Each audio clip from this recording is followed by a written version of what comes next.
Леса– легкие нашей планеты. От них зависят многие процессы. Самые большие леса мира поражают своими масштабами, уникальными растениями и животными. Где же находится самый большой лес?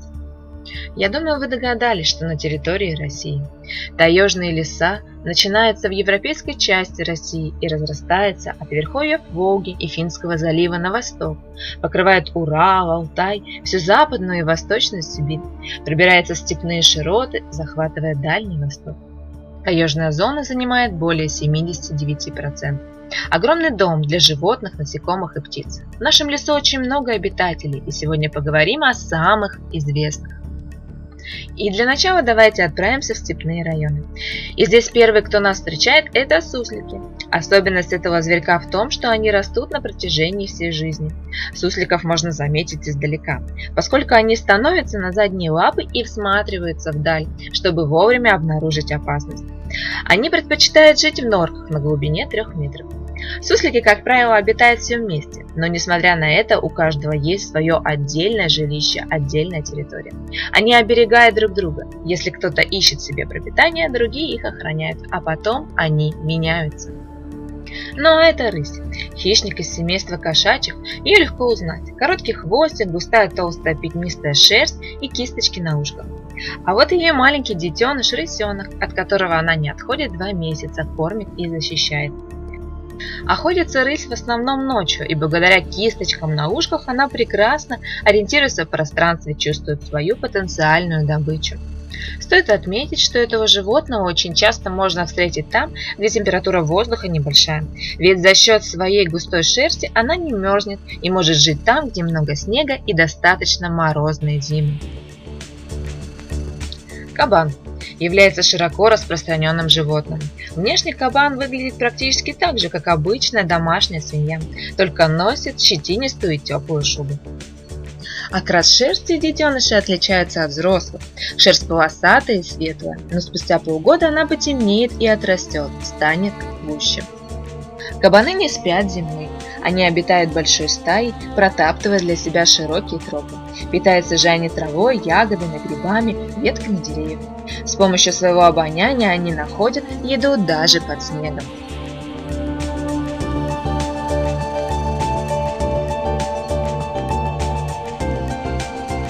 Но перед вами самый знаменитый обитатель сибирского леса – бурый медведь. Рост взрослого медведя может достигать 2,5 метра, а средний вес 200-300 кг. Но несмотря на тяжелый вес, животное может легко и практически бесшумно передвигаться и разгоняться до 60 км в час. Еще медведи считают очень хорошим пловцом, но вот по глубокому снегу передвигаются они с трудом.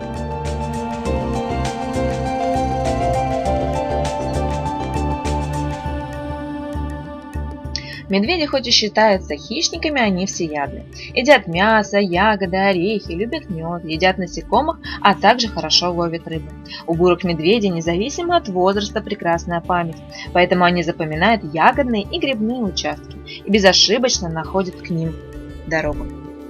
С рождения медвежата находятся с медведицей. Взрослый медведь может навредить малышам, поэтому и обходит их стороной. А с наступлением сильных холодов медведи впадают в спячку. Для зимнего сна медведи выбирают сухие и глухие места. Взрослые вырывают для себя глубокие норы, застилают берлогу мхом, еловыми ветками и опавшей листвой. Лиса. Спутать ее с другим зверем невозможно, так как ее рыжий окрас отличается от других. А вот и маленькие детеныши лисята.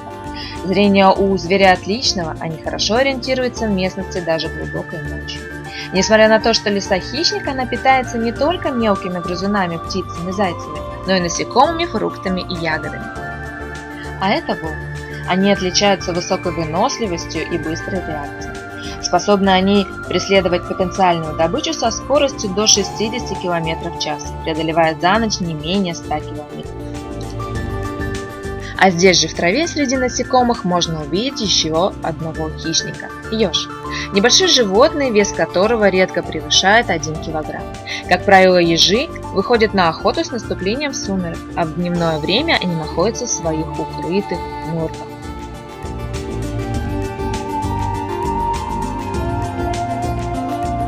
Питаются ежи насекомыми. С помощью своего острого слуха они без труда находят жуков, пауков и многих других.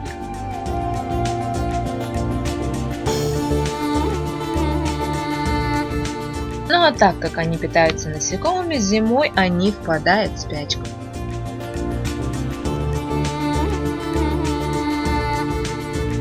Ну а это бурундук, небольшой симпатичный грызун, близкий родственник белки. Их легко узнать по чередующим белым и черным полоскам на головке и спинке. Основу рациона бурундуков составляет растительная пища, в которую они изредка добавляют насекомых. В целом состав кормов разнообразен, включает семена диких растений, молодые ветви, травы, разнообразные ягоды, а также желуди, кедровые и лесные орехи.